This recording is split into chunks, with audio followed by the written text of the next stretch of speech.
ఈరోజు భారతదేశ భావి ప్రధాని రాహుల్ గాంధీ గారి జన్మదినోత్సవాన్ని పురస్కరించుకొని అలా కమలాపూర్ మండల ఆధ్వర్యంలో కేకు పండ్ల పంపిణీ కార్యక్రమం చేయడం జరిగింది. మరి ఈ దేశాన్ని ఐక్యం చేయడానికి సుమారుగా 3500 కిలోమీటర్లు దేశమంతటా తిరిగి పాదయాత్ర చేసి ఇలా భారతదేశాన్ని ఒక యూనిట్గా తీసుకొచ్చి అదే బీజేపీ గవర్నమెంట్ ఈ దేశాన్ని విచ్ఛిన్నం చేసే పరిస్థితిలో వాళ్ళ భారతదేశాన్ని సమైక్యం చేసి వాళ్ళ భారతదేశంలో ఇండియా కూటమి తరఫున వాళ్ళ 230 సీట్లు తేవడంలో ముఖ్య పాత్ర వహించిన రాహుల్ గాంధీ గారికి హృదయపూర్వక అభినందనలు తెలియజేస్తున్నాం. కమలాపూర్ మండల్ కాంగ్రెస్ పార్టీ ఆధ్వర్యం లోపల రాహుల్ గాంధీ జన్మదిన వేడుకలు మరి ఘనంగా ఏర్పాటు చేయడం జరిగింది. మరి రాహుల్ గాంధీ దేశానికి ఎనలేని సేవ చేశాడు.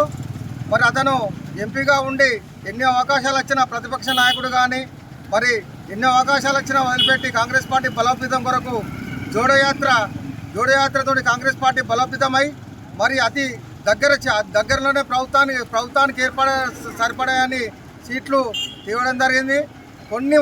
కొన్ని కారణాల వల్ల కొన్ని సీట్లు పోవడం వల్ల ప్రభుత్వానికి దూరమైండు.